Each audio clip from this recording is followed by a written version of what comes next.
have a spiritual practice, and if you are in the frame of mind that this is all good and it's a journey and a lesson and it's fun, then you'll get through this okay, and you'll be okay. So diet-wise, isoflavones, phytoestrogens, every culture has them. Chickpeas, lentils, beans, specifically fava beans, peanuts, pistachios. So those are like really good for soy, isoflavones, and phytoestrogens. Your body sees that as estrogenic. A big caveat here, because everybody's like soy or no soy and the cancer thing, no processed soy. All right, so like tofu, all of that stuff, fake soy products, soy milk, those are all processed and those are no bueno. Tempeh's okay, natto's okay. Those are fermented, so those are okay. But you do destroy, like you can destroy the toxic effects by fermenting it. So you want to use natural soy only. No processed soy, no tofurkey. That's so terrible. Like, what's this Beyond Meat stuff? Like, just eat whole food, mostly plants, not too much. So this is Michael Pollan, thank you. So that's my take. Oh, flaxseed, fenugreek, which is a really nice spice in Ethiopian food. Fenugreek is another good one. So I use those. Movement, like Kathleen said, or somebody said, maybe Veronica said it, but there's a yin and a yang to your movement. So paying attention to how you feel every single morning. When you wake up and you're like, I'm sluggish, I'm dragging, I could use a little bit more energy that day, then maybe you want to do more of a yang practice. You can do a high intensity workout, you can do a sweaty yoga class, but typically after age 40, hot yoga is not so great for over the age of 40 women. And go ahead. I was just gonna say, because of the minerals in water, that's part of the reason. Right, and the electrolyte loss and all that stuff. I mean, we can get started with, we didn't even talk about the toxins in our food. And Kathleen talked about toxins. Newborn babies have over 200 toxins in their umbilical cord. So, is this like we're all screwed? No, it's all an illusion anyway. It's an illusion, it doesn't matter. It's all balance. It's an illusion, life's an illusion. So, right, it's all balance, and if you have a good, it's all balance. I like that. I should say a word about what Kathleen passed out, which is cacao. I didn't actually look at it, but when she said chocolate is good, so cacao and unprocessed, so cacao is a superfood. Superfood, like any cruciferous vegetable, superfood. Organic blueberries, superfood. Look at the EWG.org, the Environmental Working Group. They have the Dirty Dozen and the Clean 15. Those fruits and vegetables, which you should always buy organic, and the ones that you can get away with, not organic. But in general, any superfood has DIM and I3C. These are compounds that actually promote the estrogen. So estrogen goes through two passes, basically, when it is metabolized in the body. The first pass is through the liver. The liver, you guys may have heard of like cytochrome P450 enzymes, right? So they metabolize a lot of drugs and a lot of foods too. So the good pathway is the 2-hydroxy pathway. The bad pathway is the 4-hydroxy pathway. And 16-hydroxy has been vilified. It's probably not so bad anymore. So, but the 4-hydroxy definitely is. There's certain tests that you can do that like actually can measure how you are metabolizing estrogen. If that's the case and you're shunting through the 4-hydroxy, you need to really look at your stress reduction and breath work and detoxing, like NAC, alpha-lipoic acid. There's a ton of detox stuff. NRF2 promoters. So the 2-hydroxy pathway is the good pathway. Cruciferous vegetables shifts your estrogen down that good pathway. So that's what you want. Lots and lots of veggies. And the DIM and I3C. We end up giving those as supplements anyway because you have to eat like 12 cups of broccoli a day. Who's going to do that? And your family will not like you. If you've ever cooked broccoli. Who fired it? So, but anyway, So that's diet. So we talked about movement, listen to your body, whether it's yin or yang. And then we do mind body stuff. So Kathleen already hit everything with stress reduction. Can't say that enough. Like, you'll notice when you're stressed, your hot flashes will get more, and your patients and clients will be worse off. And we don't listen anymore because society does not allow us to listen anymore to our bodies, because it's not okay. Who does massage? Somebody does massage. Yeah, so you guys know this. You hear anytime you're like, I'm gonna get a massage, everybody's like, ooh, must be nice, you know, or oh, lucky you, or oh, fancy, fancy. No, It's essential. I'm doing this so I don't have to take drugs, you know, whether it's Tylenol for my shoulder or whether it's whatever. It's an essential part, you know, it's just, there's so much of integrative medicine, of complementary and alternative medicine that's just been bastardized by us. But so I apologize on behalf of all MDs, I'm sorry. But we don't teach us that in medical school, and we are so fed by big farm and big ag, and don't get me started. Rockefeller, thank you. Yeah, exactly. So another thing with like this and what Kathleen's talked about, like in the 30s, we had people lobbying for, like, against marijuana, and I've never smoked marijuana. And just say that, I plan to when I retire. Or I wanna smoke weed and I wanna mushrooms. But anyway, what they did is in the 1930s, they thought that the black musicians and the Mexican migrant farm workers would become violent. And so they lobbied, and that is how the entire like cannabis thing got shut down, and we're not using it medicinally, and you know, finally now we are, but there's still so much stigma to that. Anyways, so that's another talk for a different day. But mind, body, we talked about stress reduction, and there's lots of ways to do it, and everyone here in this room has some gift that they give to people to reduce stress. So thank you all for all your work on that. And then sleep is essential. Kathleen touched on progesterone. So we do use progesterone for sleep a lot. We use wild yam for sleep. Creams are useless. They've done studies with wild yam cream on the body. Although the skin is the largest organ, and we do use it a lot for like essential oils and other mechanisms and routes in which to get meds, it's not a way to give wild yam. But wild yam in general has like produced some production of progesterone, so we use that.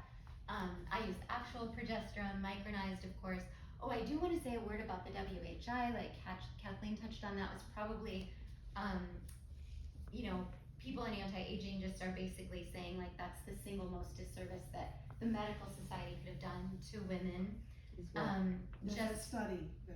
That's the WHI study that. Yeah. So they used medroxyprogesterone, and the truth of that study is when you actually look at the different arms, the estrogen alone arm actually had a decreased incidence of breast cancer, and even though it was estrogen, even though it was Premarin. Yeah, estrogen alone decreased incidence, and so they think it's the medroxyprogesterone, this Provera stuff. The Prem Pro arm, you had to treat, just guess how many women you had to treat to like give a cancer, like if we're gonna cause cancer. Guess how many people you had to treat? 1,000. Oh my God. You had to treat 1,000 women to get one breast cancer. Oh. Right? And we weren't looking at all these other, we started, like Kathleen said, we started 10 years. These women were average 60 start for HRT, and they were really sick. Nobody really looked. So if you're looking at people who are in general healthy, right? We're eating well, we're exercising, we're doing the right things, we're reducing our stress, we're sleeping well. Those women are not the women that are getting the breast cancers. Like, it's just a lot of other, it is a lot of stress. I see a lot of people like that holding, people that get breast cancer. In my own study, I don't know how you felt, but like they hold everything in. So that's not to say, I mean, there's familial things. But anyhow, that's the WHI story. So we're just kind of ignoring that now, but we're not ignoring the fact that estrogen might cause, we still have to do informed consent. It might cause breast cancer. Get your mammogram, get your thermogram, you know, do self breast exams. But there's a whole story between breast cancer and screening, right? Mammogram's not even a grade A screening. It's a grade B screening, which is like probably helpful because we don't know. There's such a thing as lead time bias. Like, here's your cancer, here's your screening mammo, and here's when you're gonna get a palpable lump. And here's when you're gonna get treatment at the palpable lump part. We don't know if that time between mammo and palpable lump saves lives. We don't. So it's just a very interesting story that they all teach us. So, okay, so there's that. Diet, movement, mind, body. We talked about sleep. There's other things I use for sleep. Like what? And then supplements. So it depends, but I love magnesium L-threonate, crosses the blood-brain barrier. I love phosphatidylserine.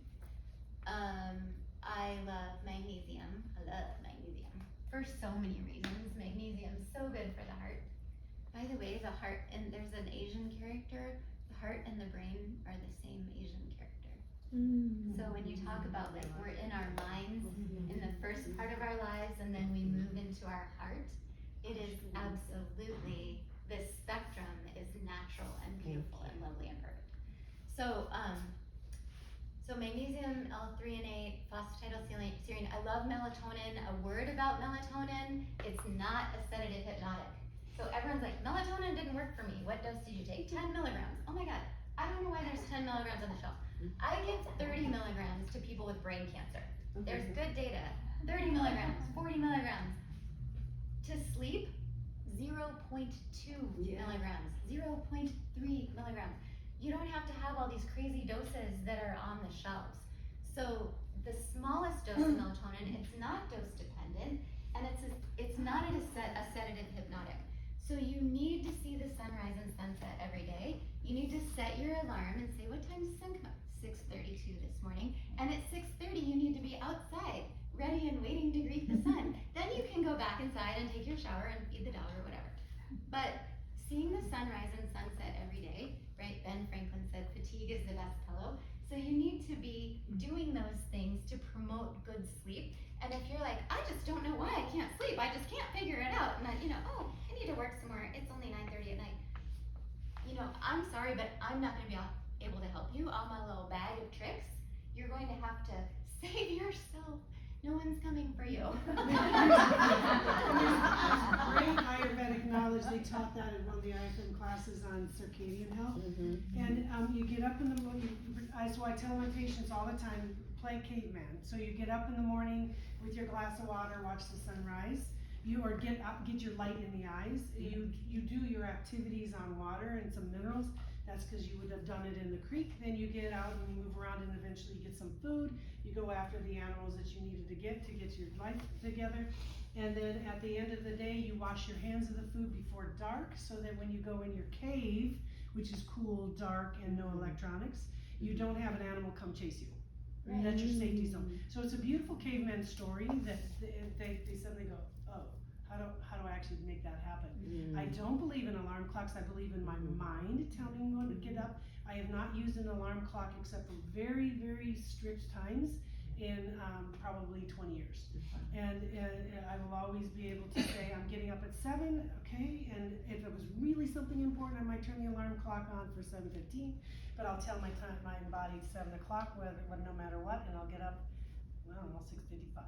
So it has always been, and I know, and I have my patients practice that, and they know. They don't need it, because the alarm clock is an adrenal thing, and you get that cortisol going in the morning, it may be part of, unless you're already balanced in that way, then I don't care, you can do an alarm clock. But I really tell people to live kind of like a circadian rhythm, which is caveman. And blue light glasses if you have to be, because many of us have to be on the computer, later and doing our stuff. So blue light glasses, just to prevent yourself from getting that. And so that's what I like for sleep. For energy, I like ginseng.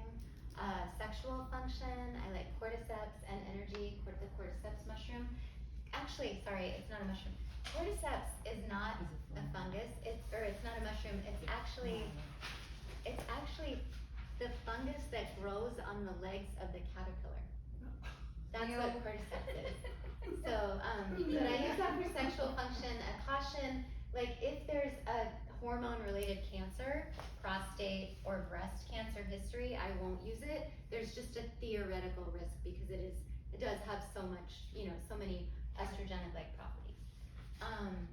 So Dong Quai is something that's typically used for hot flashes and the menopause. I don't use a lot of it because my patients, I still at the end of the day do internal medicine.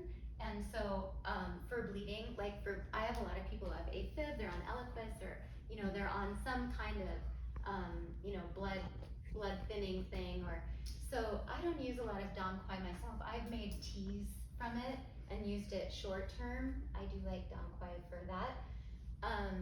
Black cohosh, I don't even use a ton of black cohosh. I don't know why, because there's great data, but there is always in me, because I'm trained as an MD, we always go to the worst, most horrible thing, and the most horrible thing is liver failure. So when I hear black cohosh can rarely cause liver failure, and same with kava kava, everybody loves kava kava. It's like chill. Do you love it? No, I don't. I don't either. So it like chills you out and it relaxes you. And people, have you guys used kava kava? Okay, there's reasons. Do you love it? Yeah, I got my entire barracks using it.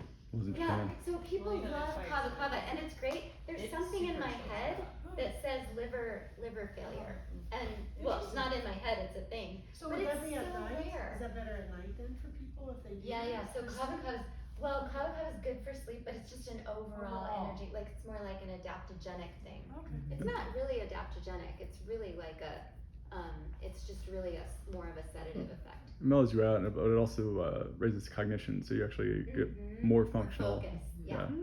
Yeah. Great conversations. Yeah. I love that. So I would use Dong Quai, and I would use kava kava, and I would use black cohosh, but my little internal medicine brain is like, oh, this could happen to like one in your gazillion people that you're, so that's why I don't use a ton of it. But those are the big ones. I use chasteberry a lot in the perimenopausal person or person with fibroid. I use chasteberry, it really helps regulate their period. Caution with chasteberry, it increases your LH, so there's a chance you could get pregnant later in life. So I don't use it in the postmenopausal section. Probably running out of time. HRT I use all the time. I use coming and going left and right. I put it on your urethra, I put it up in the vagina, put it on here, put it on there. What do you do? I use Hormones. hormonal. I use cream. I use transdermal because number one, I use transdermal because there is a documented decreased incidence of blood clots, because estrogen oral can increase blood clots and blood clot formation.